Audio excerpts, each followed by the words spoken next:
It was a Sunday morning of particular serenity in St. Mary Mead, the kind of morning that seemed almost too peaceful to belong to real life. The air hung soft and mild, sunlight spilled over cottage gardens like honey, and the bells of St. Michael's rang sweetly across the hedgerows. One could hardly imagine that anything untoward might ever happen in such a village, where life was a succession of small comforts and predictable routines. Miss Jane Marple sat by her window with her embroidery basket on her lap, the faint hum of bees from her hollyhocks drifting through the open sash. It was her habit to attend the 11 o'clock service at St. Michael's, though she often remarked that the vicar's sermons were rather too modern in tone, less on sin, more on the spirit of cooperation. Still, she would never have missed it. Not for the sermon itself, but for the small yet fascinating theatre of human nature that unfolded there each week. By 10:30, the familiar rhythm of the village began to stir. The organist, Mr. Pritchard, could be heard rehearsing a hymn rather too loudly. Miss Weatherby, the churchwarden's wife, fussed along the path with her hymn book pressed firmly under one arm, and at the baker's corner, the young Mrs. Emery adjusted her hat for the third time in the shop window's reflection, as though angels themselves might be watching. Miss Marple closed her sewing basket, adjusted her hat, and set off. She walked with a delicate steadiness, her step light, her eyes sharp and kindly beneath their soft blue gaze. Every nod she received along the way was returned with that same gentle smile, the one that seemed to see everything and judge nothing. Inside St. Michael's, the air was cool and scented faintly of lilies. Sunlight streamed through the stained glass window of St. Gabriel, scattering jewels of color across the polished pews. The villagers filled in as they always did, according to their unspoken social choreography. The vicar's wife sat near the front, of course, while the recently widowed Mrs. Godfrey took her usual seat near the side aisle, close enough to be seen, but far enough to appear discreet. The service began without incident, and the first half passed in serene monotony. The congregation murmured their prayers, the choir sang with tentative enthusiasm. It was only after the benediction, as the parishioners began to file out, that the morning took a turn toward the extraordinary. "Good heavens!" cried Mrs. Clement, the vicar's wife, her voice breaking the tranquil hum of departure. "What on earth is this?" Her exclamation drew all eyes toward the altar, where she stood frozen, a small folded paper in her hand. The letter had been resting there, directly atop the linen cloth, beside the silver cross, as though it had been left in offering. There was a murmur, then a ripple of curious alarm. Miss Marple, standing quietly among the dispersing congregation, watched as the vicar himself approached. The Reverend Clement was a mild, bespectacled man with more fondness for gardening than for mysteries, but even he seemed struck by the oddness of the thing. He took the folded letter from his wife with visible hesitation. "A note," he murmured, "left on the altar." The parchment was creamy, expensive, the sort sold at the stationers in Market Town, favored by those who liked their words to carry weight. The vicar opened it carefully. His face changed as he read. For a long moment he said nothing at all. Finally, in a strained whisper, he said, This is most peculiar." "What is it, dear?" asked Mrs. Clement, her curiosity sharpened by anxiety.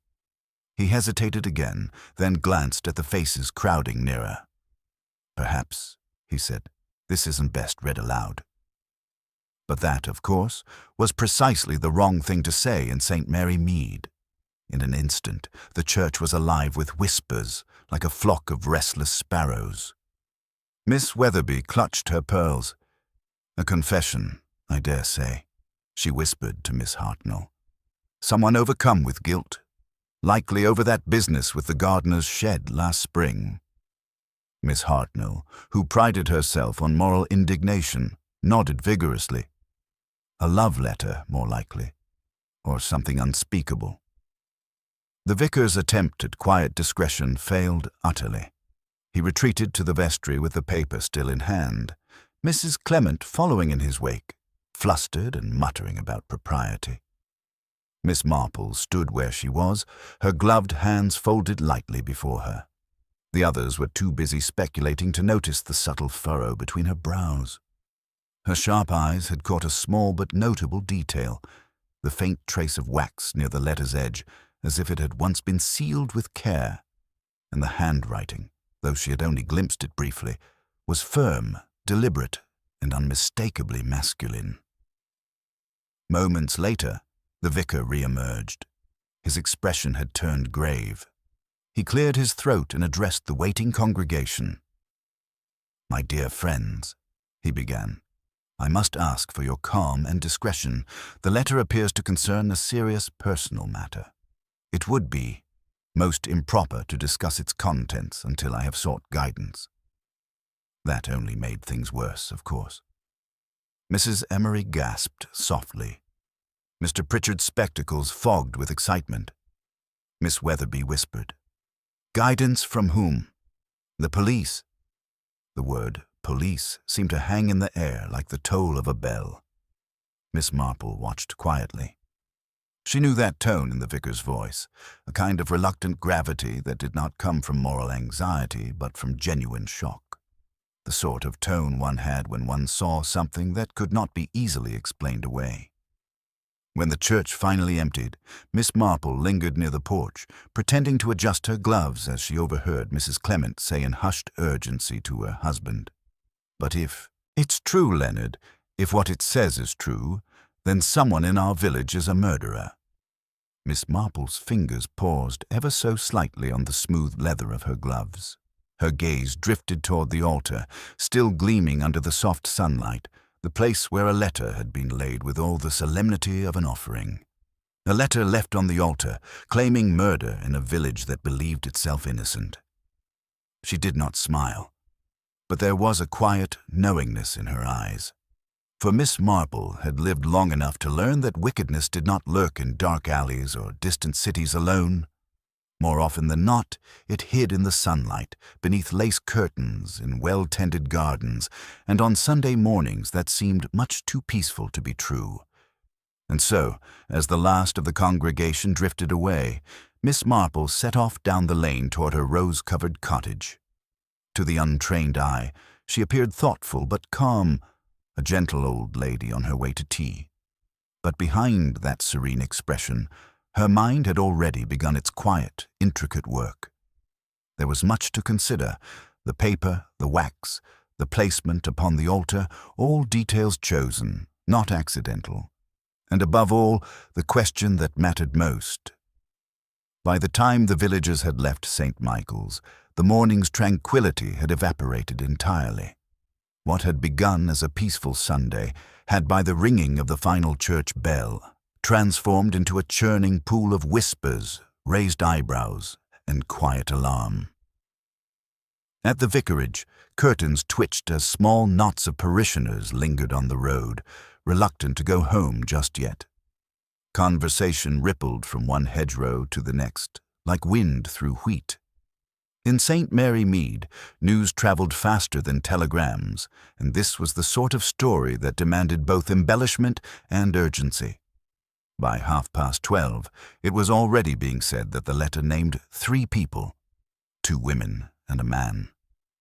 By 1 o'clock, the tale had grown a life of its own. The letter was a dying confession, written by someone who had taken poison. The letter had been delivered by the postmistress at dawn. The letter was found not on the altar at all, but tucked into the pages of the Bible. And through it all, Miss Marple moved quietly, like a soft shadow amid the noise.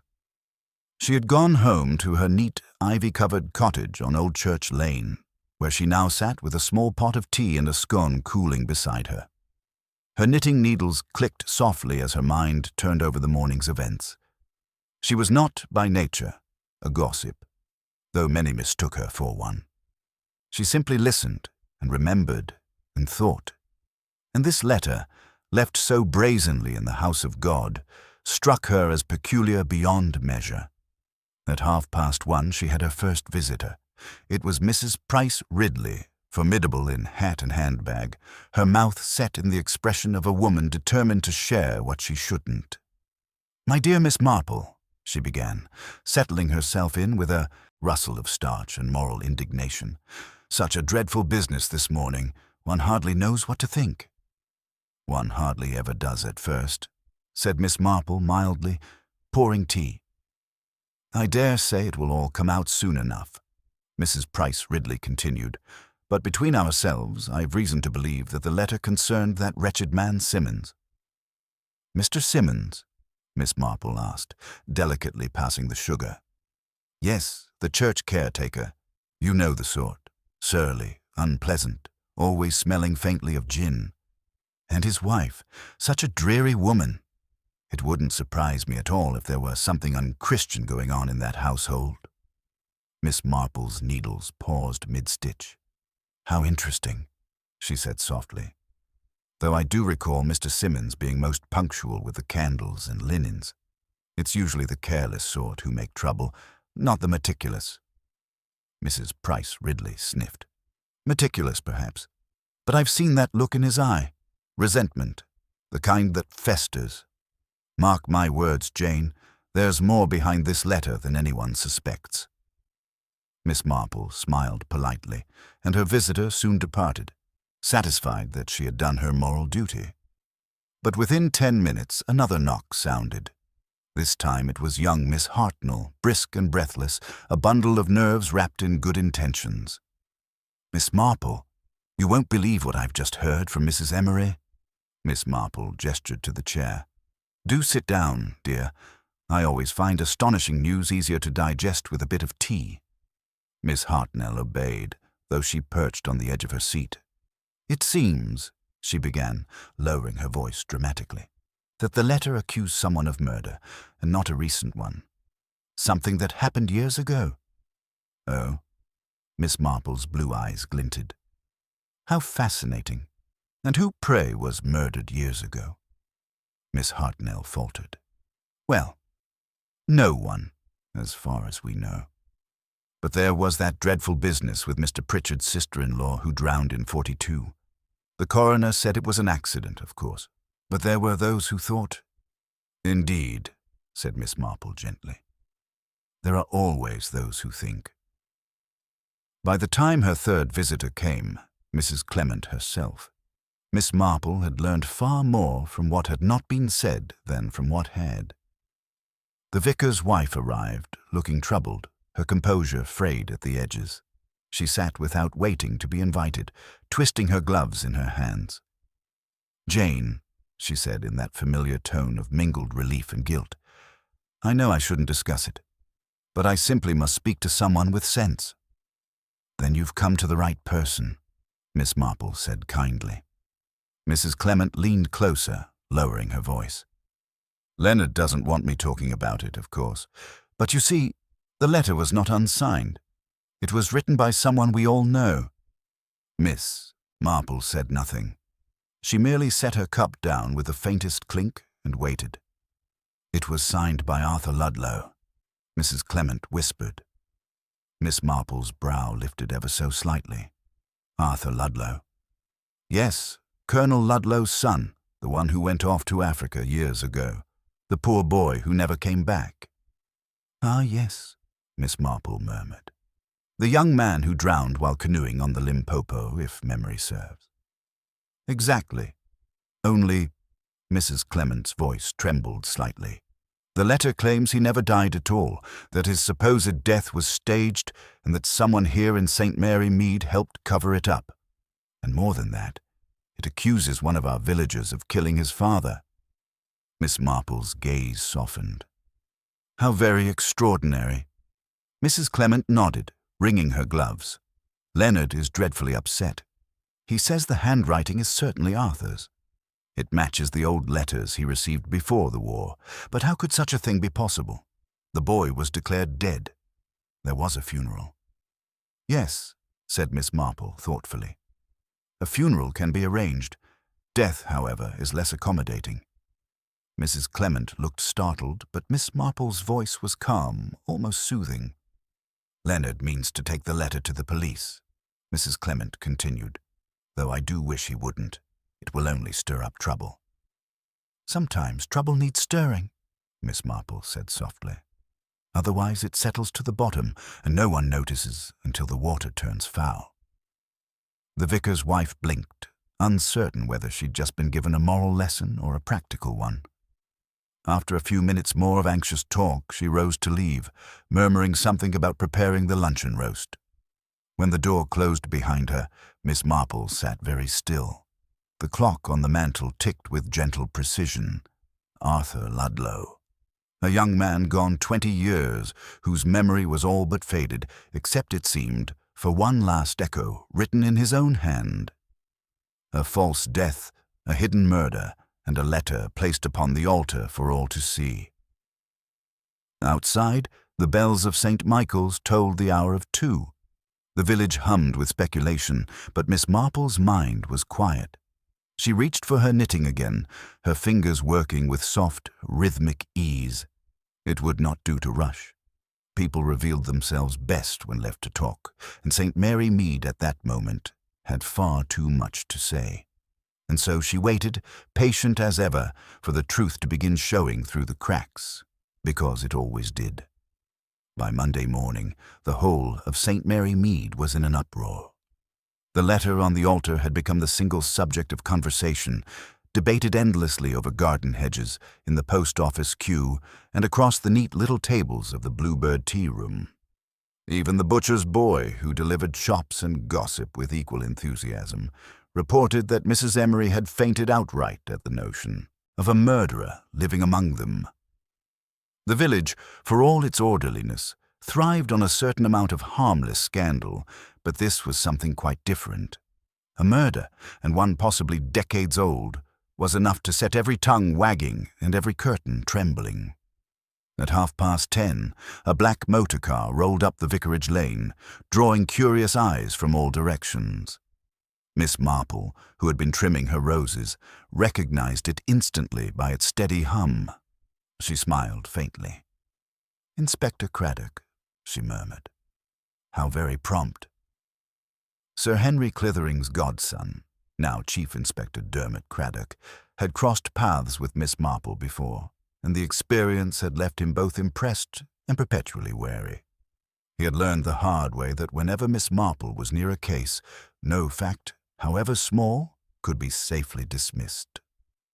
Craddock stepped out of the car with his usual blend of briskness and polite fatigue. He was a tall, pleasant-faced man with the air of one who had seen too much of humanity to be easily surprised, but the letter on the altar, it seemed, had managed it. Miss Marple met him halfway down the garden path, gloves neatly buttoned, her expression one of mild curiosity. "My dear Miss Marple," Craddock greeted, removing his hat with a grin. "I might have known you'd be involved somehow. Trouble seems to sprout wherever you are." "I assure you, Inspector," said Miss Marple, smiling sweetly, "I only ever find trouble where it's already planted." He chuckled and glanced around the quiet lane. "You've heard, I suppose, what all this is about?" "Only that a letter was left on the altar," she said, "though I have been told it was written by someone long deceased." Craddock nodded gravely. "Arthur Ludlow, son of the late Colonel Ludlow, retired army man, lived up on the Ridge Road. You'll remember, perhaps, he died in rather unusual circumstances himself." "I do indeed," Miss Marple said. "A riding accident, I believe." "That's what the coroner ruled." Craddock's tone suggested he had his doubts. "But this letter, if genuine, claims the colonel didn't fall from his horse at all. It says he was struck deliberately, murdered in cold blood, and that the man who did it was never punished." Miss Marple's eyes grew thoughtful. "And the writer, Arthur Ludlow, was supposed to have drowned shortly after." "Exactly. Yet this letter arrived 2 days ago in his own handwriting and laid on the altar for everyone to see." Craddock paused, his gaze resting on her. "You can see why the vicar called me in." "Indeed," Miss Marple said softly. "It's rather theatrical, isn't it? A letter from the dead, left in a house of God. Someone wished for attention, Inspector, and for their accusation to be seen as sacred truth." Craddock sighed. I thought much the same. He flipped open his notebook. The letter itself is being examined in London. Paper, ink, all that sort of thing. But the initial view is that it's at least 20 years old, though preserved rather well. Which makes things complicated. Miss Marple inclined her head. I imagine it does. And whom does it accuse? Craddock gave a small, grim smile. That's the oddest part. It doesn't name anyone directly. It only says that justice was buried with father's body, and the guilty man walks still among the lilies. How poetic, murmured Miss Marple. And how very unhelpful. He pocketed his notebook and sighed. The vicar tells me the letter was found folded neatly in plain sight. Someone meant it to be discovered. Then the real question, Miss Marple said gently, is not who wrote it, but who placed it there. Craddock looked at her closely. You've already been thinking about this, haven't you? My dear Inspector, she said with a faint smile, at my age, one must keep the mind occupied, and human nature, you'll find, is quite as diverting as crossword puzzles. He laughed. Well, I suppose I'll take your insights as they come. For now, I'd best start talking to the villagers. Ah, said Miss Marple, then you'll find they talk very readily, but not necessarily truthfully. By midday, Inspector Craddock had set up in the vicarage study, taking statements from the morning congregation. The room smelled faintly of old books and polished wood. The clock on the mantel ticked steadily through each uneasy interview. Miss Marple, ostensibly there to deliver a basket of scones for Mrs. Clement, found herself quietly invited to stay by the vicar's wife, who confessed that she found the whole business dreadfully nerve-wracking. And so she sat in a corner, knitting serenely, while Craddock questioned one villager after another. Mr. Pritchard, the organist, was first. He admitted seeing the letter after service, but swore he hadn't noticed it earlier. Could have been placed there at any time, sir, he said earnestly. I was at the organ for the prelude, didn't so much as look toward the altar till we finished. Mrs. Emery insisted she'd glimpsed something pale on the altar before the final hymn, though she'd assumed it was just a bit of paper out of place. Miss Weatherby, meanwhile, declared with great authority that the letter had been placed there after the vicar's sermon, because everyone knows no one dares interrupt the sacred order of service. Each account contradicted the last, and Craddock's pen scratched ever faster across his notepad. When the last witness departed, he leaned back with a sigh. No one saw anything, everyone heard everything, and half the village swears they know the guilty party. That sounds very like St. Mary Mead, said Miss Marple cheerfully. Craddock rubbed his temples. Tell me, Miss Marple, did you ever know the Ludlows well? Not intimately, she replied, but I remember them. The colonel was a proud man, too proud, perhaps. His wife died young, and the boy was all he had left. Arthur was high-spirited, impetuous. There were whispers, of course. Craddock looked up. Whispers. Miss Marple's eyes twinkled faintly. About a certain young lady, whose family thought a Ludlow beneath them. Such things can cause great distress, Inspector, particularly when pride and passion are involved. He jotted a note, then hesitated. You wouldn't happen to recall the young lady's name? Miss Marple smiled serenely. One never forgets a scandal, Inspector. Her name was Lydia Carroll. She married Mr. Simmons, the church caretaker, the very next year. Craddock stared at her. Simmons? The same Simmons who still works here. The very same, Miss Marple said mildly, returning to her knitting. He was once quite handsome, though he doesn't show it now, and his wife, poor dear, always looks as though she's carrying the weight of something she daren't put down. The inspector stood, thoughtful. I think I'll have a word with the Simmonses. I expect you'll find them most obliging, Miss Marple said. Though I shouldn't be surprised if Mrs. Simmons grows faint when you mention the colonel's name. Craddock looked at her shrewdly. You've an idea already, haven't you? Oh, not an idea, Miss Marple replied, her eyes serene. Just a pattern. People, you know, so rarely change. Only the details do. And as the inspector strode away toward the churchyard, Miss Marple watched him go, her needles clicking softly, for she remembered, quite vividly, the look in Lydia Simmons' eyes the day of the Colonel's funeral. 20 years ago now. A look of grief, yes, but also of something far darker. Something that had been waiting, perhaps, all this time to resurface. The Simmons cottage lay just beyond the churchyard, a squat, ivy-covered building whose windows were always half-draped and whose garden grew in quiet neglect. Though the house sat less than 100 yards from the vicarage, it might as well have been a mile away. Its inhabitants kept to themselves, seen only on Sundays or when duty demanded it. When Inspector Craddock arrived that afternoon, the November sky had clouded over, dulling the village into shades of grey. A chill wind carried the faint toll of the church bell across the yard. He paused before knocking, glancing once at the curtains that twitched slightly in his direction. Mrs. Lydia Simmons opened the door after a moment. She was a woman in her late 40s, though her face bore the weary pallor of one much older. Her hair, streaked prematurely with grey, was drawn into a tight knot. Her hands, red and chapped, twisted at the edge of her apron. "Mrs. Simmons?" Craddock asked gently. "I'm Inspector Craddock, Scotland Yard. I'd like a word, if I may." Her eyes flickered, wide and uncertain. "Is it about the letter?" "Yes," he said. "It's only routine, I assure you." "Might we talk inside?" She hesitated before stepping back to let him in. The small sitting room smelled faintly of damp and linseed oil.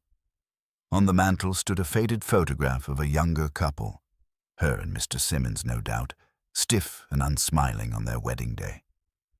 "Arthur's been at the church since morning," she said, smoothing her apron nervously.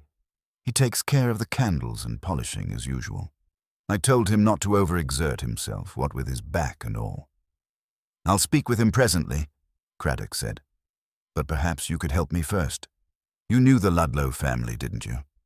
Her hands froze on the apron. "Everyone in St. Mary Mead knew the Ludlows, sir. They were respectable people." Craddock nodded. "I understand you were once acquainted with their son, Arthur Ludlow." A silence followed, thick, suffocating. Her eyes dropped to the floor. "That was many years ago, Inspector. I was a girl then." "Yes," Craddock said quietly. "But the past has a habit of catching up with us, doesn't it?" She said nothing. The ticking of a small clock on the shelf filled the air between them. "You see," Craddock continued, "the letter left on the altar. It was signed with Arthur Ludlow's name. The vicar and others who knew his handwriting believe it's genuine. It also accuses someone here in the village of murdering his father." Mrs. Simmons looked up sharply. "That's impossible." "Impossible, perhaps, but it was written. Do you have any idea who might have placed it there?" Her lips trembled. "No, Inspector. I swear I don't. I haven't spoken Arthur's name in 20 years. Not once. Why would I?" Craddock watched her closely. "You never received a letter from him after he left for Africa?" For a heartbeat, something flickered in her eyes. Fear, perhaps, or memory. "No," she said quickly. "Never." He let the silence stretch before rising. "Very well, Mrs. Simmons. I may need to speak with your husband as well." Her face blanched. "Arthur won't know anything. He's not good with people, you understand. Gets flustered." "I'll be gentle," Craddock said, tipping his hat slightly. When he left, Lydia Simmons stood motionless by the window, watching him go. Her hands still trembled as she reached for the mantelpiece, touching the frame of the old photograph as though it might steady her. Outside, Miss Marple happened to be strolling through the churchyard, a small basket of holly in her hand. When Craddock emerged from the gate, she turned toward him with a pleasant smile. "I take it that was Mrs. Simmons?" she asked. "It was," Craddock replied grimly. "And if she's not hiding something, then I'll eat my hat." Miss Marple nodded serenely. Ah, yes. The tight lips, the lowered gaze, the trembling hands. I dare say you're quite right. She was always the nervous sort. I remember once, years ago, she dropped an entire tray of communion cups when Colonel Ludlow entered the church. Craddock raised an eyebrow. Nervous or guilty? Sometimes they're the same thing, Inspector, Miss Marple said softly. You see, guilt is rarely about what one has done. It's often about what one has failed to prevent. He gave her a sidelong look. You sound as though you already suspect her. Oh no, she said quickly, smiling faintly, merely observing the signs. People in pain give themselves away. One only needs to watch closely. They walked together along the church path, the dead leaves crackling beneath their shoes. The graves stood in solemn rows, their moss-covered stones tilting like tired sentinels. Tell me, Miss Marple said after a moment, do you know how the Colonel's death was handled at the time? Craddock glanced at his notes. Officially, an accident. Horse stumbled on uneven ground, threw the rider. No witnesses except the groom, who found him dead. Skull fracture from the fall. Convenient, murmured Miss Marple. And the groom? Left the area shortly after. No record of foul play. No autopsy beyond the coroner's notes. She tapped her chin thoughtfully. The Colonel was a strong man, wasn't he? Not one to fall easily. So I've heard, Craddock said. You think it wasn't an accident? Miss Marple's voice was gentle, almost distracted. Accidents are often a matter of timing, Inspector, and timing is something people rarely leave to chance. Craddock frowned. You think the son knew? Oh, yes, she said softly. Arthur Ludlow always struck me as a young man who saw more than he should and spoke less than he wished. They reached the church gate just as Arthur Simmons emerged from within, his face ruddy from exertion. He carried a brass candlestick and a rag, which he pocketed hastily upon noticing them. Afternoon, he muttered, eyes darting toward Miss Marple and back to the inspector. Mr. Simmons, Craddock said evenly. Might I have a few words? Simmons' jaw tightened. If it's about that letter, I've already said my bit to the vicar. Then perhaps you'd say it again to me, Craddock replied. Simmons hesitated, glancing between them. I didn't put it there, if that's what you're after. I was polishing the lectern before service, saw nothing unusual till the end. Did you ever know Arthur Ludlow? Not well, Simmons said too quickly. He was before my time. Miss Marple's expression was gentle but knowing. Oh, my dear Mr. Simmons, surely you remember him. You were both young men then, about the same age. Why, I remember seeing you together near the old stables once, the summer before he left. Simmons's face darkened. You must be mistaken, miss. Perhaps, she said, her tone mild. Memory can play tricks, can't it? But as he turned away, his hands trembling slightly, Craddock caught the faintest twitch at the corner of his mouth. Not fear, but guilt. When the man had gone, Miss Marple looked up at the inspector, her eyes calm and clear. Did you see his hands, Inspector? The trembling wasn't from work. That's a man haunted by something he can't speak of. Craddock sighed. So we've two nervous souls and a 20-year-old mystery. Where does it end, Miss Marple? She smiled faintly. Oh, it doesn't end yet. Not until we find out who has been tending the lilies in the Ludlow graveyard plot. Craddock blinked. Lilies? Yes, she said, her gaze drifting toward the far corner of the churchyard. White lilies. Fresh ones, every fortnight, for a man who died 2 decades ago, and I rather think they are the key to everything. That afternoon, Miss Marple walked slowly toward the far corner of the churchyard, her fingers lightly brushing the hedgerow as though she were tracing a secret map. Craddock followed, notebook in hand, with a frown that deepened with each step.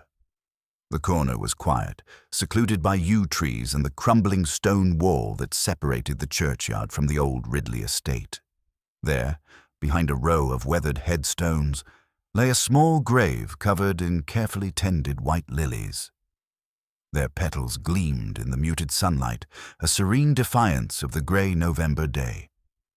Miss Marple paused and crouched slightly, examining the arrangement. "Fresh," she murmured. "Every fortnight, perhaps. Someone is paying attention to this grave, and I very much doubt it's the vicar." Craddock glanced at her. "Do you think it's someone close to the Ludlows?" "Not merely close," she said, her tone soft but certain. "Obsessed, perhaps, and someone who never stopped remembering what happened here." "Obsessed with Colonel Ludlow?" Craddock asked, raising his eyebrows. Miss Marple nodded. "It is often the living who cannot let go, Inspector, and sometimes it is the guilty who maintain the ritual, to soothe their conscience or to hide their fear." Craddock bent over the grave, studying the lilies.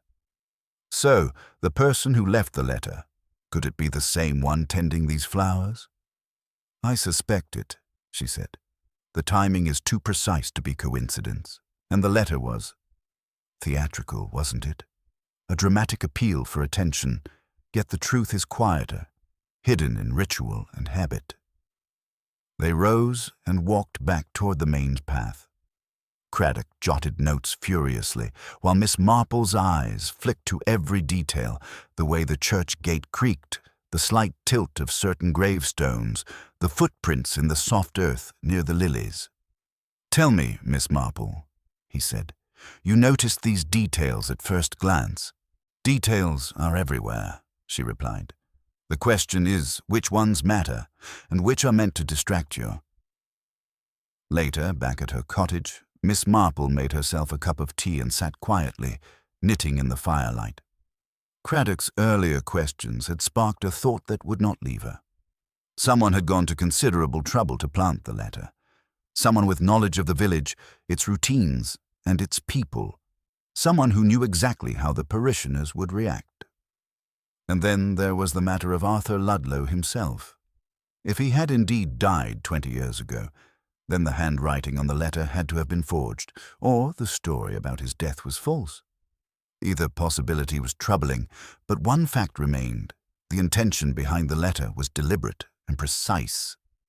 By mid-afternoon, Miss Marple decided to pay a visit to the vicar, ostensibly to offer help with the household chores, but more importantly, to ask subtle questions.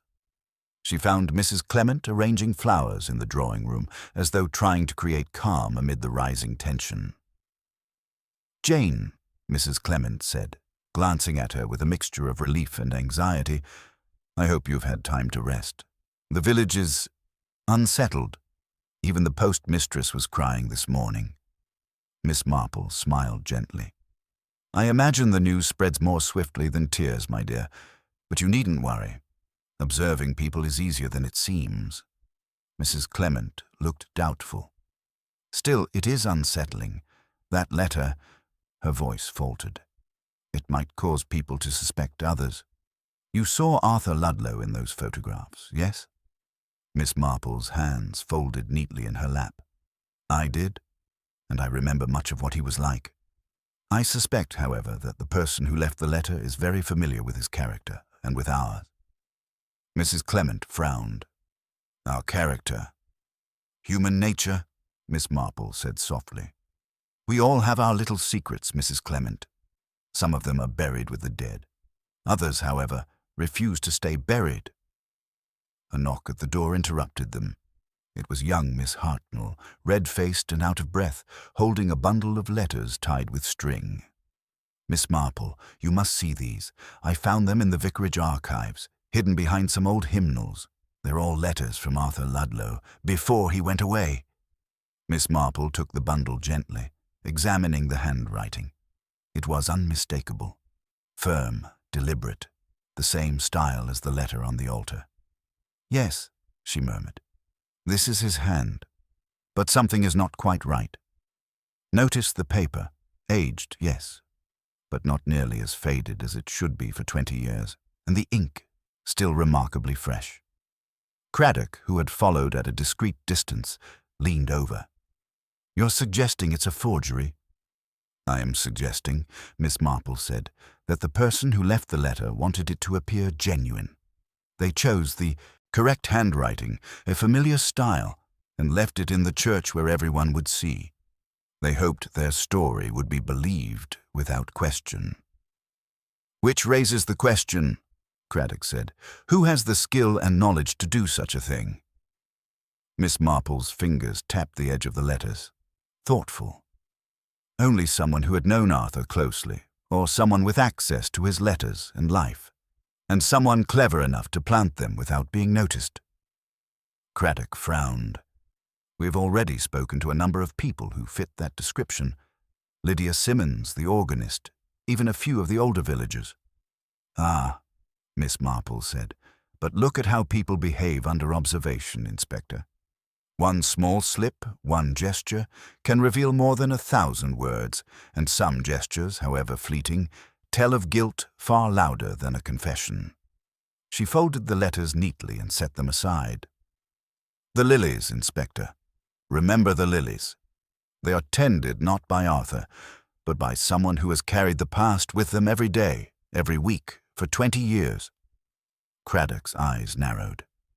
So this person has been maintaining the grave, keeping the secret alive, and then, what? They decide now to stir the village with the letter? Precisely, Miss Marple said, her eyes thoughtful. 20 years of quiet attention, and suddenly a reminder that the past never truly dies. The letter was designed to provoke, to uncover reactions, to make certain truths visible. The inspector ran a hand over his face. Miss Marple, this is labyrinthine. Where do we even start? She smiled faintly, eyes twinkling. We start by watching, Craddock. The letter may have been planted, but human nature always leaves a mark, and those marks, when read carefully, tell the story the paper cannot. Outside the vicarage window, the sun dipped lower, casting long shadows across the churchyard.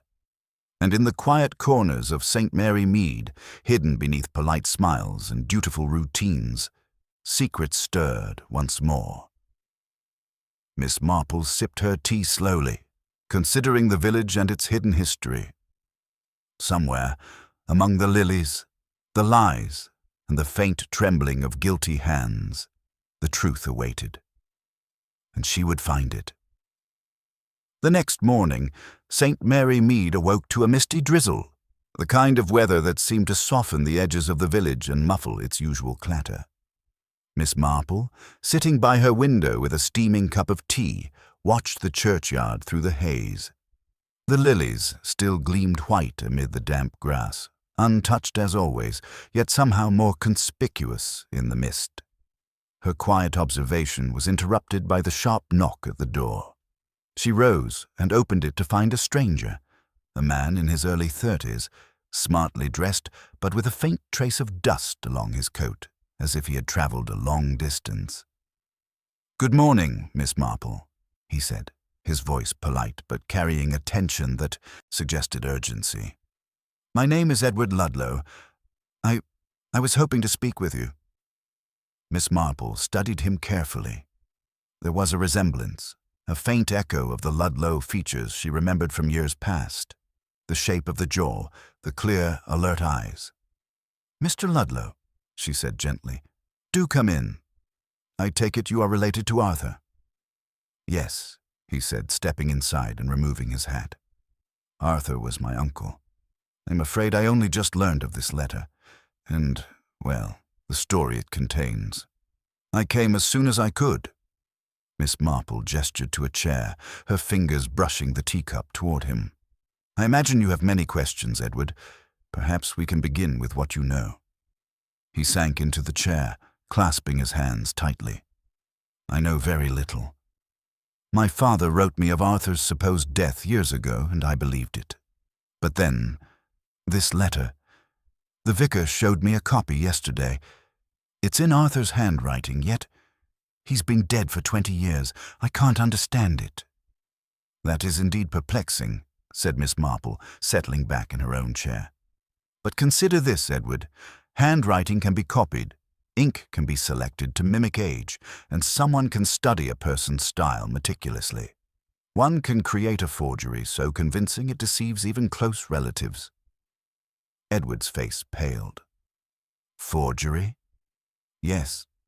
It would explain why the letter appears to be Arthur's hand, yet contains information that could only have been obtained through careful observation of the village and its residents. He shook his head. But who would do such a thing, and why now after all these years? Miss Marple's eyes narrowed slightly.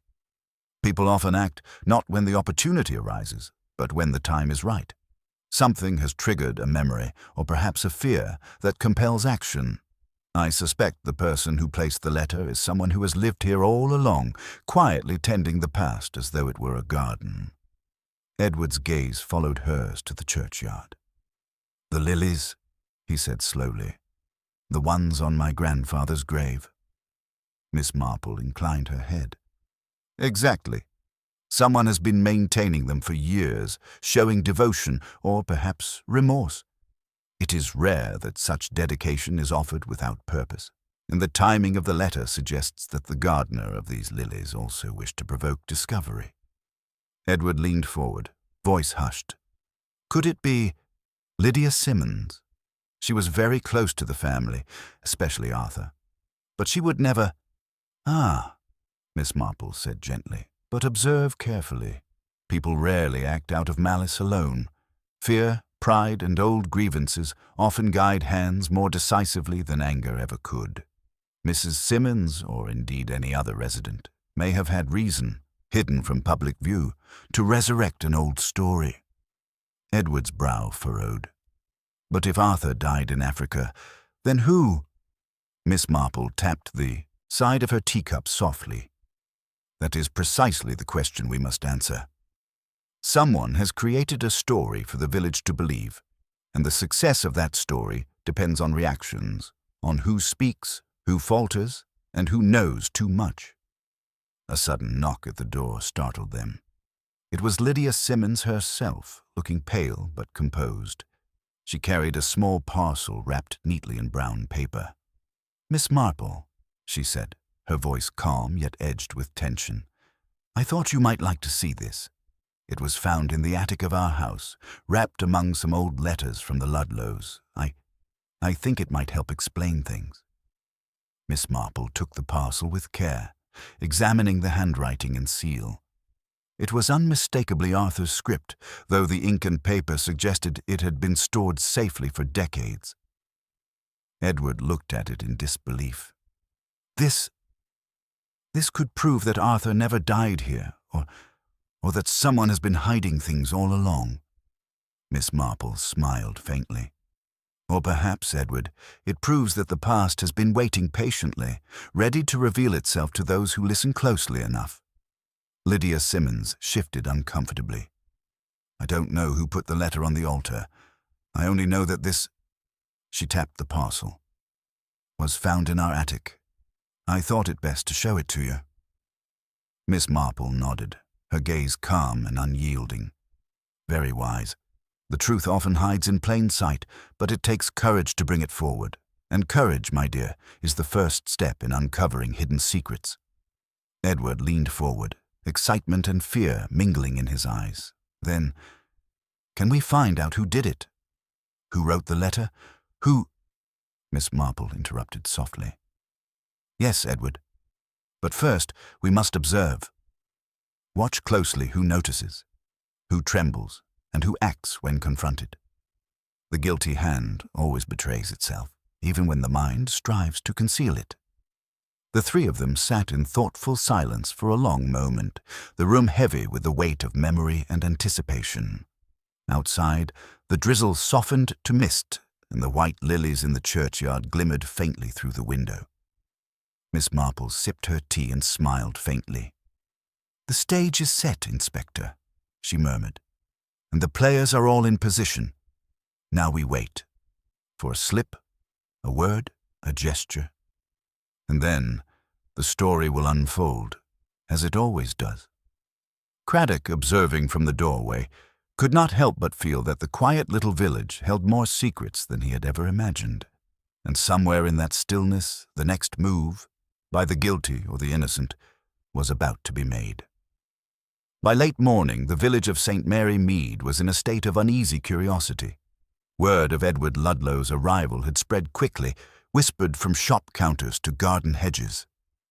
The mist had lifted, leaving a pale sun that glinted off the damp rooftops and slick cobblestones.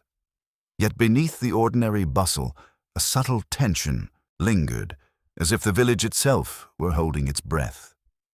Miss Marple, walking the narrow lanes with a basket of groceries, observed this with keen interest. People glanced furtively at her, some attempting casual conversation, others averting their eyes entirely. The letter on the altar and the sudden appearance of Arthur's nephew had stirred old memories and old fears alike. By midday, she found herself at the post office, ostensibly to collect her mail, but more precisely to observe. Mrs. Price, the postmistress, was fussing with a bundle of letters, her hands shaking slightly. "Oh, Miss Marple," she whispered, lowering her voice. "I never thought I'd see anything like this here. And now Edward Ludlow is back. The nerve." Miss Marple inclined her head gently. "The nerve, perhaps, Mrs. Price. But nerve is not always courage. Sometimes it is the weight of the past, pressing upon people until they cannot stand it any longer." Mrs. Price gave a small nod, glancing toward the doorway. "Some of us remember things better than others, don't we?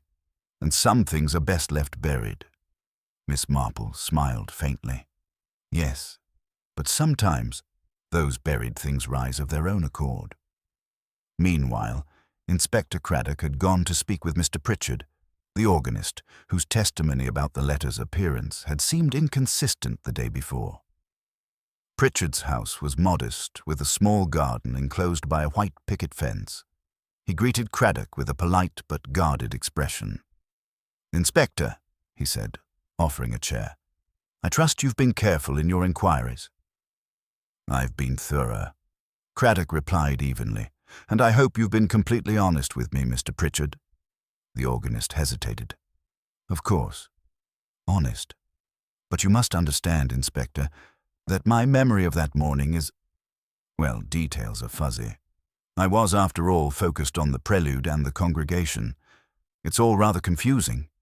Craddock leaned forward. "Mr. Pritchard, you were the first to see the letter, yes? Did anything strike you as unusual besides its arrival?" The organist fidgeted, glancing at the window. "Well, I suppose it was the way it was placed. Right in the center, but folded in such a way that it seemed deliberate. And the handwriting, it was unmistakable. Arthur's, or so I thought." "And now?" Craddock asked. "Now," Pritchard said, his voice dropping, "I think someone has been playing a game. Someone who knows the village well, knows us, knows what will unsettle us. I can't quite put my finger on it." Craddock nodded slowly, making notes. "Thank you, Mr. Pritchard. That will do for now."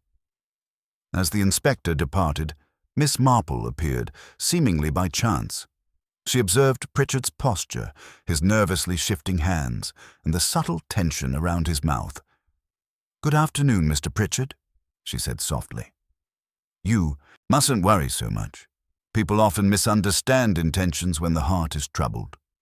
Pritchard gave a faint, uneasy smile. "Yes, perhaps you're right, Miss Marple." Miss Marple tilted her head, eyes sharp. "And yet, Mr. Pritchard, there are times when people reveal more than they intend, even when they try to hide it. One must merely notice." Pritchard's hands twitched involuntarily, a small, almost imperceptible motion, but enough for Miss Marple to store it carefully in her mind. Later, she wandered past the Simmons cottage once more. Through the half-drawn curtains, she could see Lydia Simmons sitting at the table, letters spread before her, her hands hovering over the paper as though she dared not touch them. She looked up briefly, meeting Miss Marple's gaze, and then quickly looked away. Something in that glance, furtive, cautious, almost guilty, stirred a memory. Miss Marple recalled the Colonel's funeral, the whispers she had heard at the time, and Lydia's behavior during those weeks. It was a pattern, subtle yet consistent, and patterns, she knew, rarely lied. Meanwhile, Edward Ludlow returned to the vicarage, anxious to discuss what he had discovered in the attic. Miss Marple and Craddock joined him, the three seated in quiet consultation. Edward laid out the letters again. "It's clear now," he said, "that someone preserved Arthur's writings. But why? And why send this letter now?" Miss Marple's gaze drifted to the window toward the churchyard. "Fear, Edward, and a desire to see justice, or revenge, finally take form. It's been 20 years, and yet some memories never fade. Someone here has been waiting for the right moment to stir the past." Craddock frowned. "You think they'll act again?" "Oh, yes," Miss Marple said softly. "But not in the way one might expect. People with secrets rarely act openly. They let others reveal themselves first, and in watching, one can see who trembles, who overreacts, and who is quietly guilty." The room fell silent, each of them contemplating the depth of the mystery and the layers of human behavior that had shaped it. Miss Marple finally spoke, her voice calm yet decisive. "The letter has done its work. It has shaken the village and set hidden fears into motion. And now, we wait, we watch, and we notice. The guilty always leave traces, even when they think themselves unseen." Outside, a crow cawed, cutting through the stillness. Somewhere in St. Mary Mead, the past stirred, and Miss Marple, ever observant, prepared for the next subtle revelation, the one that would bring the shadows into the open. By the early evening, a sharp chill had crept through St. Mary Mead, curling around the narrow lanes and drifting through the open windows of the vicarage. Miss Marple, seated near the fire with her knitting basket on her lap, looked up as Inspector Craddock entered, notebook in hand and a furrowed expression on his brow. "I've spoken with nearly everyone who might have had access to the church," he said, dropping into a chair. "The witnesses, the organist, Mrs. Simmons, even the gardener. Everyone's account seems consistent, yet the letter's arrival remains a mystery." Miss Marple sipped her tea, her gaze steady. "And yet, Inspector, there is always a way to observe the guilty without their knowledge. One must merely set a small stage and wait for the reaction. People reveal themselves when they believe they are being watched, but also when they believe they are unseen." Craddock frowned. "So, what do you propose?" "An invitation," Miss Marple said simply. "To the village tea tomorrow. I shall make it seem casual, a gathering for the season's end. Everyone we suspect will be present, including Lydia Simmons, Mr. Pritchard, and young Edward. We will see how each behaves when the topic of the letter arises subtly, without anyone realizing it." Craddock raised an eyebrow. "A psychological test?" "Exactly. It is rarely the words themselves, but the manner in which they are received. The guilty hand trembles, the eyes shift, the lips tighten. Small signs, too subtle for most, but obvious if one is looking carefully." The next morning, the vicarage hall was arranged with its usual charm. Tea set in fine china, scones steaming on silver platters, and the scent of freshly picked flowers mingling with the warm aroma of baked goods.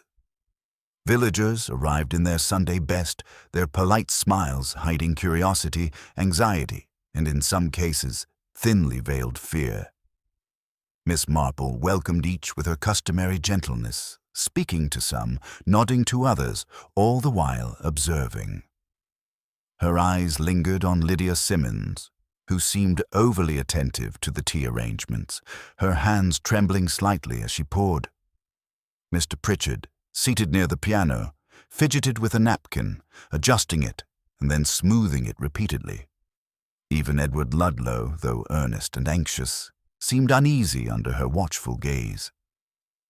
As the conversation began in its usual polite fashion, Miss Marple steered it gently toward the topic of the Ludlows, carefully mentioning the arrival of the mysterious letter. "It is curious, isn't it?" she said softly. how something written decades ago can suddenly cause such stir.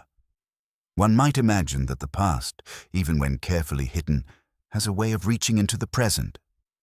A slight shiver passed through Lydia, unnoticed by most but caught by Miss Marple. She shifted in her chair, her fingers tightening around the edge of her teacup.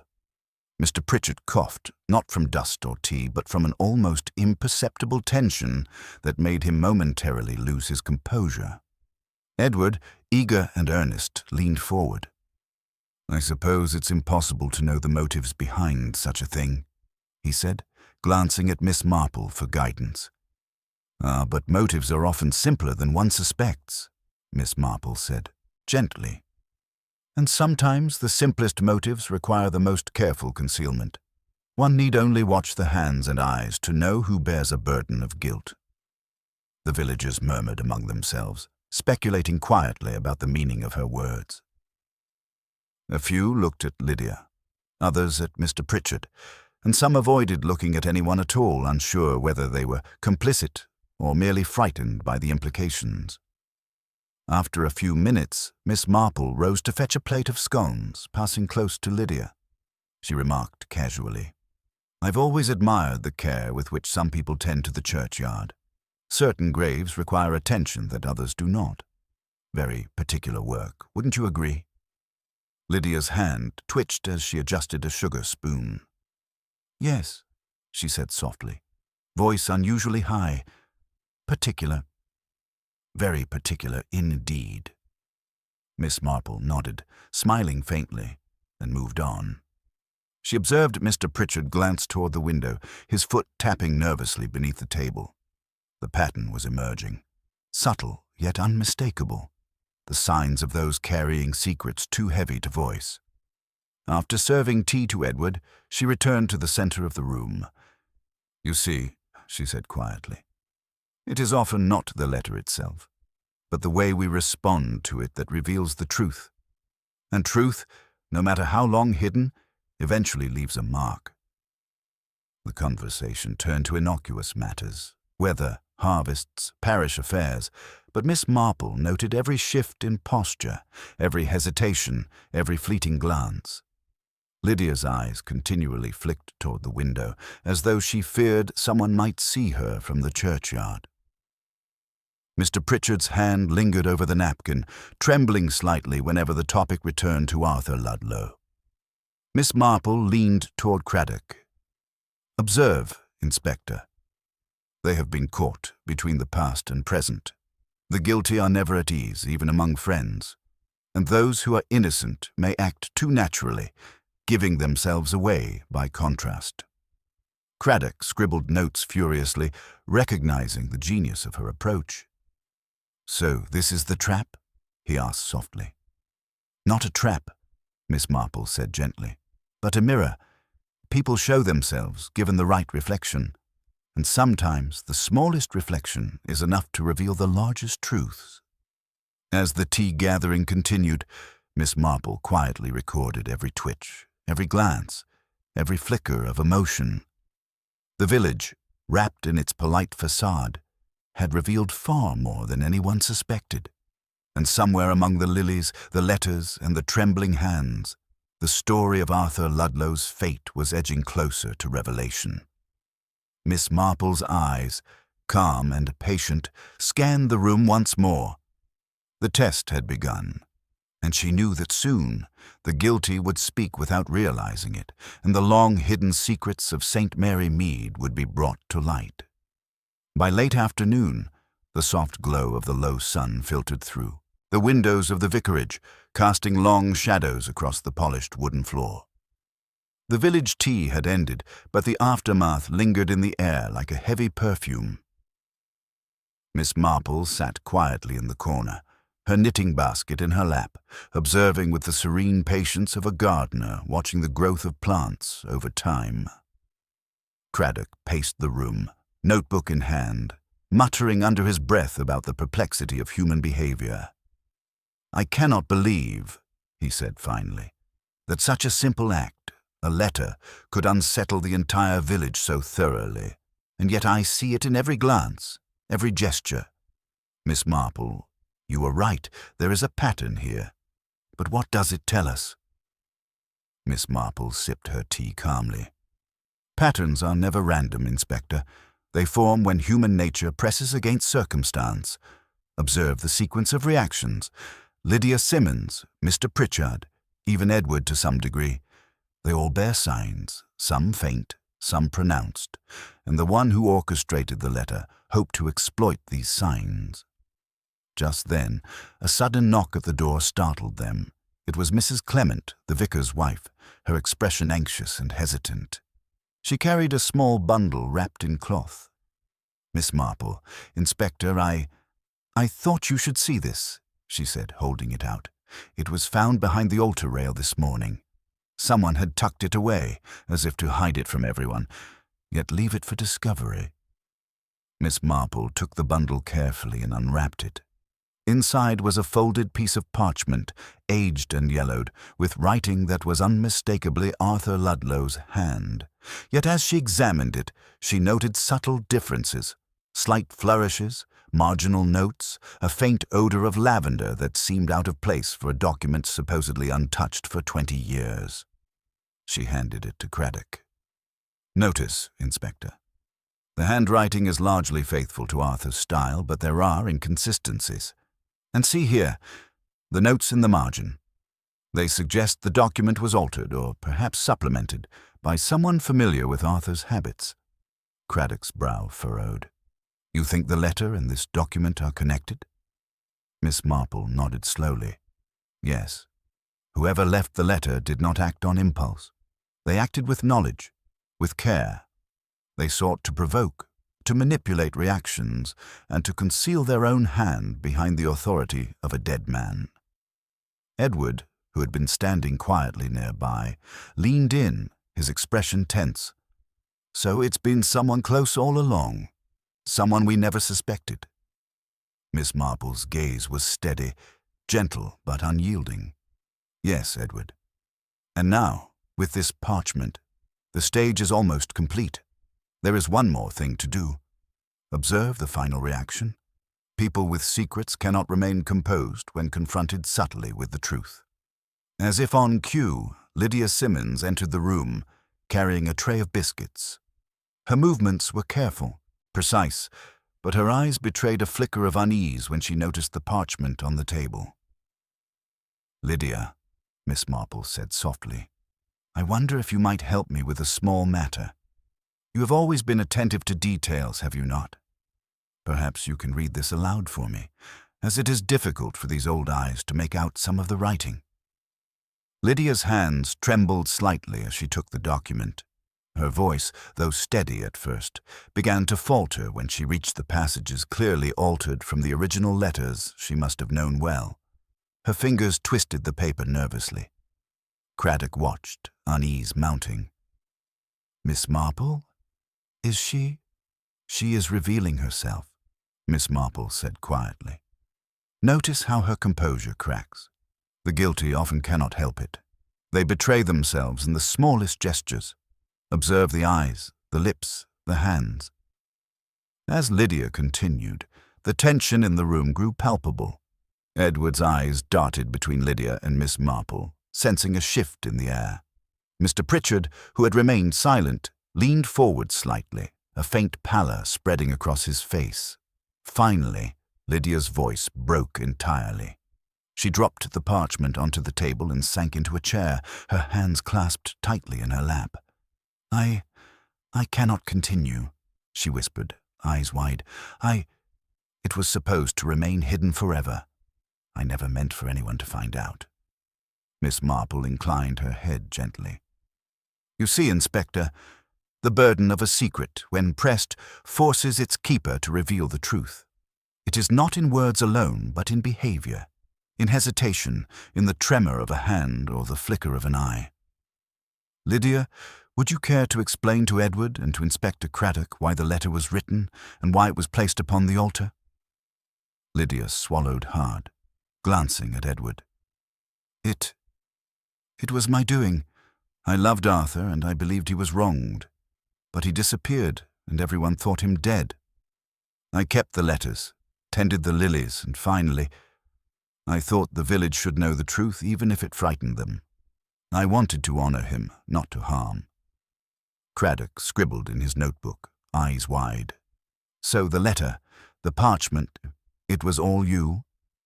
Yes, Lydia said, her voice trembling. I forged the letter to appear as though Arthur had returned. I wanted to see who would care, who would notice, and perhaps in some small way to expose those who had betrayed him years ago. Miss Marple leaned back, her knitting paused in her lap. And so the past, Edward, has finally spoken through those who carried it silently. Justice sometimes comes not from law, but from observation, patience, and the quiet unmasking of human nature. The room fell silent, save for the gentle ticking of the clock. Outside, the low November sun cast long, golden beams through the window, illuminating the white lilies that still waited in the churchyard, silent witnesses to decades of devotion, secrecy, and finally, revelation.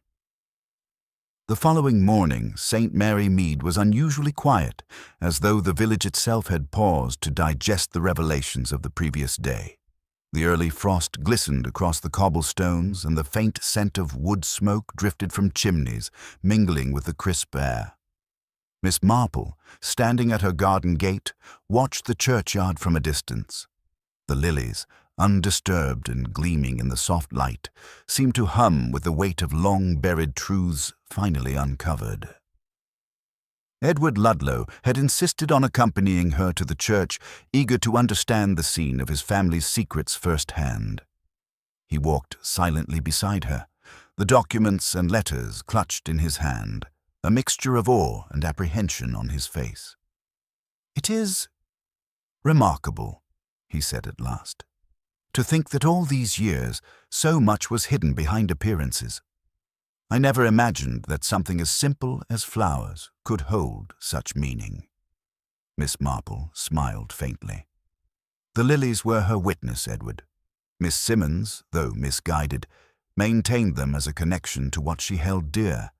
Rituals, care, and attention often speak louder than words, especially when the heart carries a secret. They approached the grave together, the frost crunching softly beneath their feet. Miss Marple knelt, gently brushing her fingers over the white petals. "Observe, Edward, how life and memory intertwine. Even the smallest acts, repeated faithfully over years, create a narrative that others may not see until it is revealed." Edward looked down at the grave, his expression thoughtful. "I can see why she did it now. Not just for Arthur, but for the village as well, so that we would eventually confront our own truths." Miss Marple nodded. "Exactly. And that is the final lesson, Edward. Secrets, however carefully kept, demand reckoning. People may hide them, but the human spirit seeks acknowledgement. That is why Lydia Simmons could not remain silent once the letter was found. The burden of memory demanded release." Meanwhile, back at the vicarage, Inspector Craddock met with Miss Marple and Lydia to formalize the account. Lydia, pale but resolute, recounted her actions in detail, the careful preservation of Arthur's letters, the arrangement of the lilies, and the forged note on the altar. Each word was weighed, sincere and tinged with lingering emotion. Miss Marple listened quietly, offering gentle guidance, never pressuring, but subtly encouraging honesty. Her observations of Lydia's posture, her hesitation, and her tone confirmed what she already knew. This was a confession born of conscience, not fear of discovery. Craddock, meanwhile, scribbled notes and nodded in understanding. "It's unconventional," he said, "but I can see the logic. She intended no harm, yet her actions were misinterpreted. Still, the truth now is undeniable." "Yes," Miss Marple agreed, "and that is often the most important part. Not the act itself, but the recognition of its meaning. Human behavior, Edward, is a ledger of intentions, some noble, some misguided. We can read it if we look carefully." Lydia glanced at Edward, her eyes softening. "I only wanted to honor him, to keep a memory alive. I never wished to frighten anyone. Edward shook his head gently. You've done more than honor him, Lydia. You've reminded us all of the weight of the past and the importance of truth. And in a way, you've preserved his story for generations to come. Miss Marple rose and dusted off her hands. Indeed, and the village may now continue with a sense of closure. Secrets, when confronted, allow life to move forward. Even St. Mary Mead, with all its history, will heal, slowly but surely. Craddock, still taking notes, looked up at her. Miss Marple, your method, it's remarkable. You observe, you listen, and then you wait for the truth to reveal itself. She smiled, her eyes twinkling. Observation is not merely seeing, Inspector, but understanding. One must notice what is said, what is left unsaid, and what is acted upon. And sometimes the smallest details, like the care of lilies, can illuminate the entire story.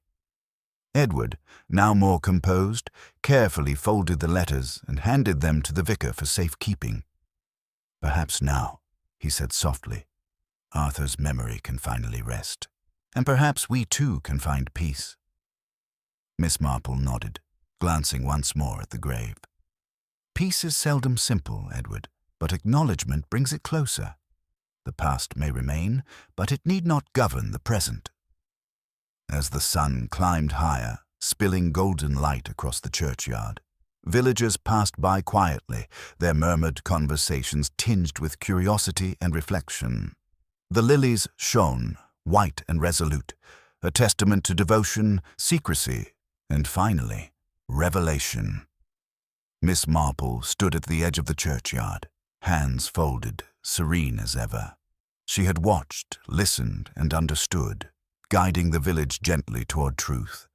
And in the quiet of St. Mary Mead, human nature revealed itself, complex, flawed, and endlessly fascinating. The mystery was resolved, yet in its wake lingered a subtle reminder that even the smallest acts, the tiniest gestures, and the quietest secrets have power, shaping lives and memories across generations.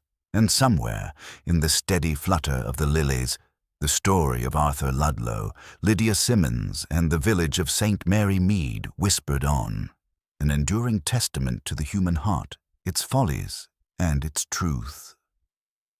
The following week, St. Mary Mead returned to a semblance of its ordinary rhythm, though a subtle undercurrent of reflection lingered among its residents. Shopkeepers went about their trade with practiced politeness. Children played along the lanes, and the soft clip-clop of horse hooves on the cobblestone returned to its familiar cadence. Yet, the story of the Oiti letter and the revelations it had provoked remained fresh in every mind, like a memory that refused to fade. Miss Marple, ever composed, made her way through the village in the late morning, pausing briefly at familiar spots. She exchanged polite words with Mrs. Price at the post office, who now offered her letters with a slightly more careful hand, as though conscious that secrets, even small ones, could always be observed. Edward Ludlow accompanied her, his earlier anxiety replaced by a quiet determination. He had spent the past few days examining the letters and documents Lydia had preserved, absorbing the intricate threads of family history and village connections. Miss Marple, he said thoughtfully, it's remarkable how much of the past shapes what we do in the present, and how easily one can misread intentions if one doesn't look closely. Indeed, Edward, Miss Marple replied gently, adjusting her hat against the sun.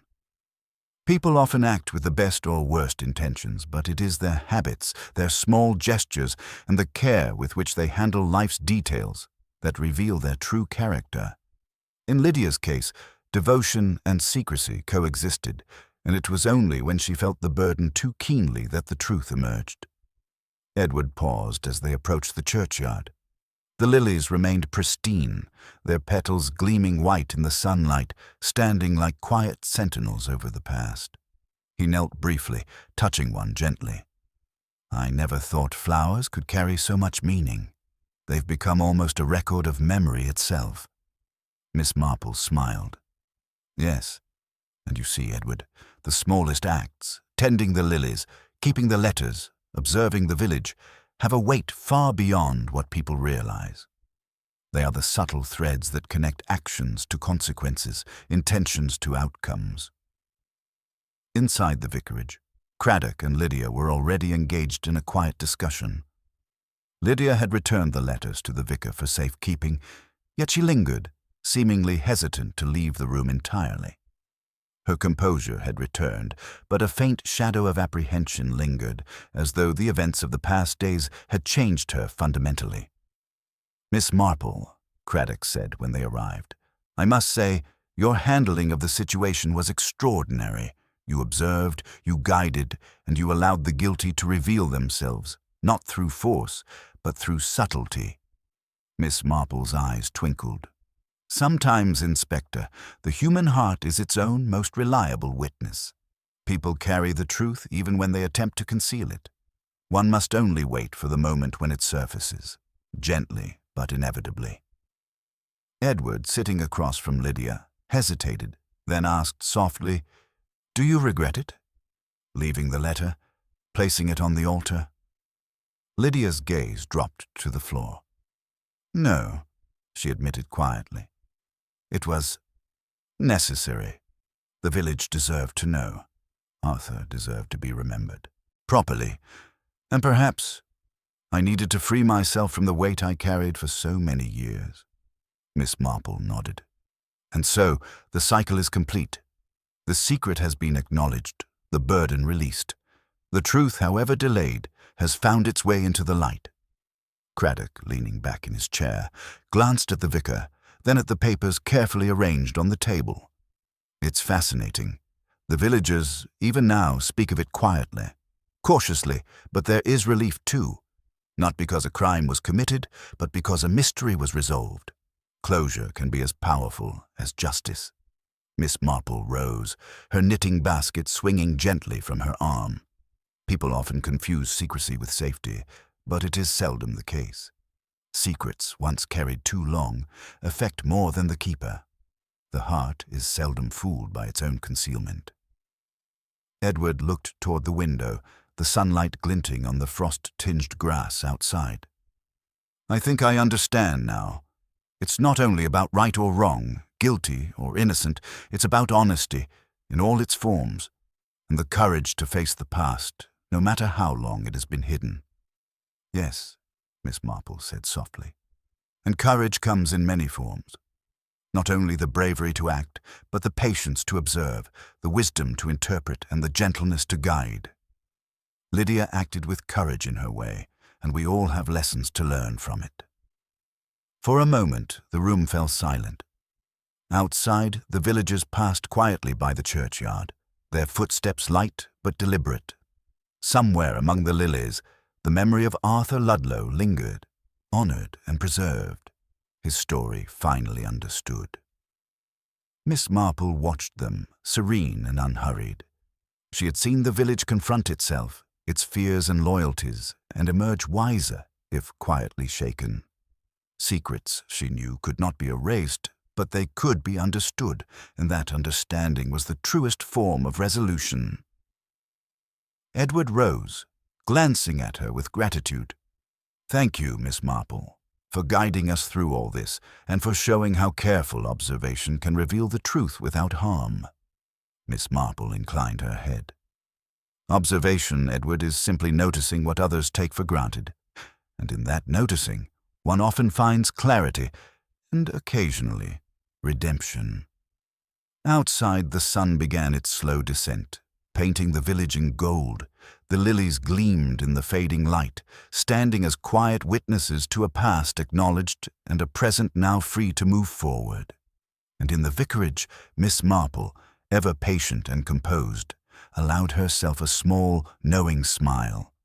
The village of St. Mary Mead had faced its secrets, and in doing so, had embraced a quiet, enduring truth.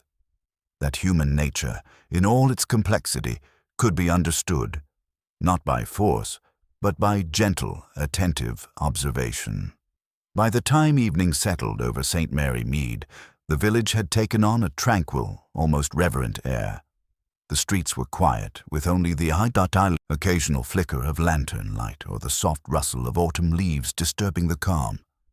Miss Marple, seated in her familiar chair by the fire, reflected on the events that had unfolded over the past week. The letter, the revelations, the subtle unmasking of hidden intentions, all had culminated in a clarity that was at once satisfying and quietly unsettling. Edward Ludlow had departed for the vicarage earlier in the day, carrying with him the preserved letters and documents now safely entrusted to the care of the parish. Lydia Simmons, though visibly relieved, remained in her home, tending the lilies and allowing herself to breathe after years of secret devotion.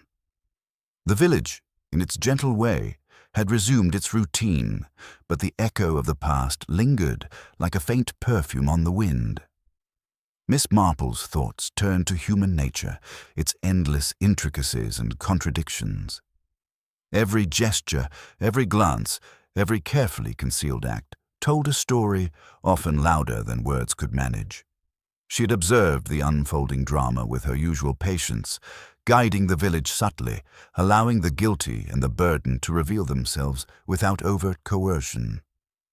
It was a quiet triumph, the kind that left no one bruised, yet illuminated truths that might otherwise have remained hidden forever. A soft knock at the door drew her attention. It was Inspector Craddock, his expression relaxed, but thoughtful. "Good evening, Miss Marple," he said, stepping inside. "I wanted to thank you again for your guidance. I don't believe the village, or I, for that matter, could have navigated this without your insight." Miss Marple smiled warmly, gesturing for him to sit. "Inspector, you did everything properly. Observation, patience, and understanding are always more effective than force.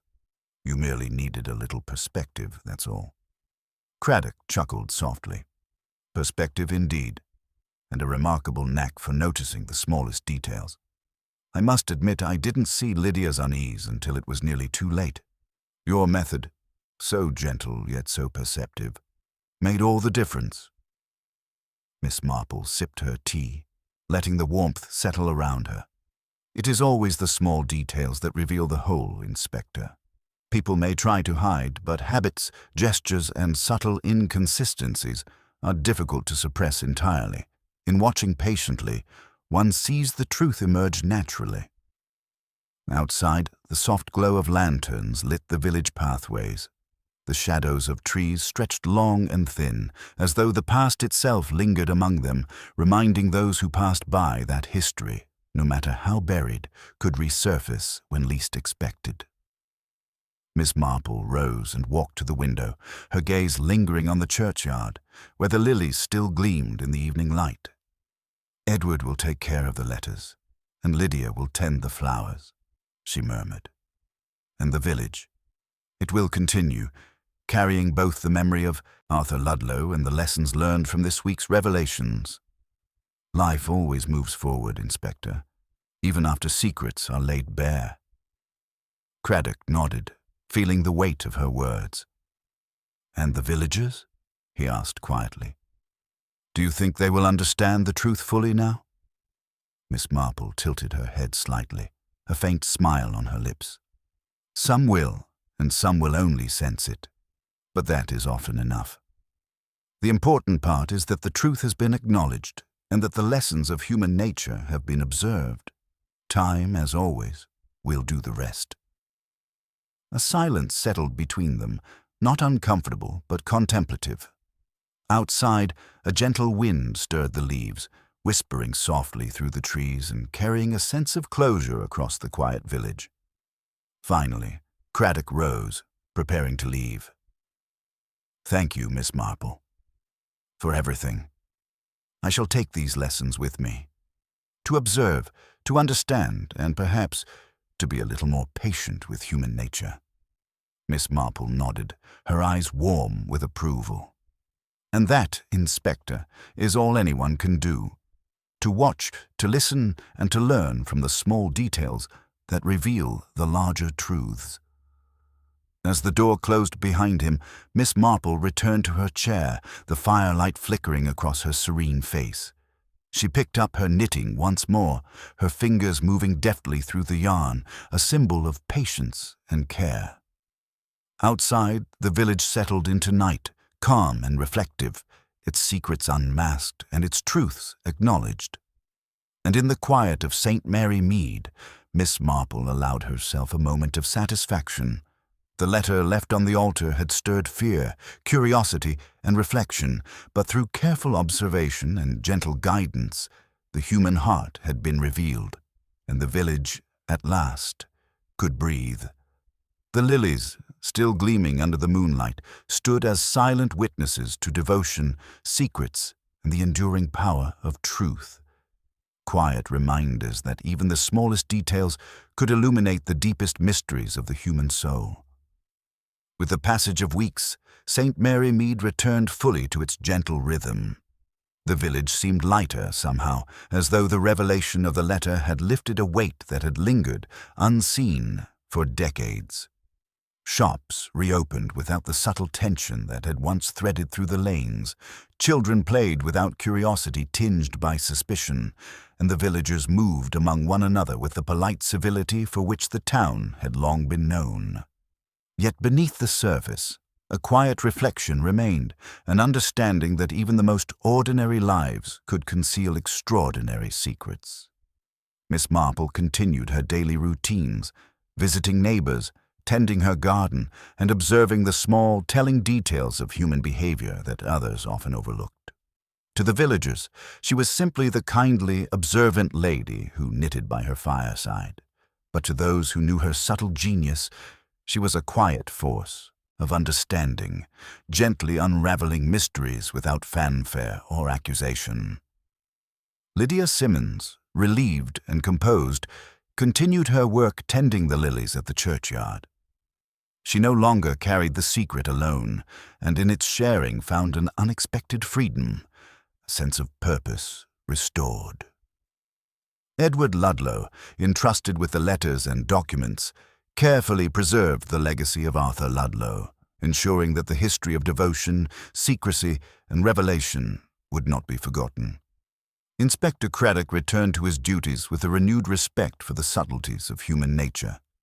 He often recalled Miss Marple's gentle guidance, her insistence on observation over hasty judgment, and her remarkable ability to draw the truth from gestures, expressions, and the smallest inconsistencies in behavior.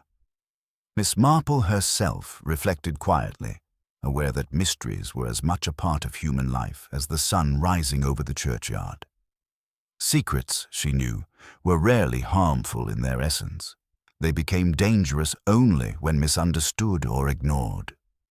The role of the observer, she thought, was not to punish, but to illuminate, to guide the truth to the surface where it could be acknowledged and released. And so, in St. Mary Mead, life continued its gentle, unassuming course. The letter left on the altar had stirred fear, curiosity, and reflection, but in its revelation lay the ultimate gift: understanding. Through patience, careful observation, and a subtle wisdom that came only with experience, the village had faced the past, recognized the weight of its secrets, and found a sense of resolution that was as enduring as the white lilies in the churchyard.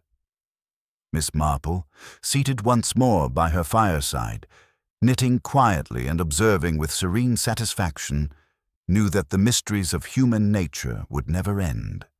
But for now, peace had returned to St. Mary Mead, and that, she mused, was the greatest accomplishment of all.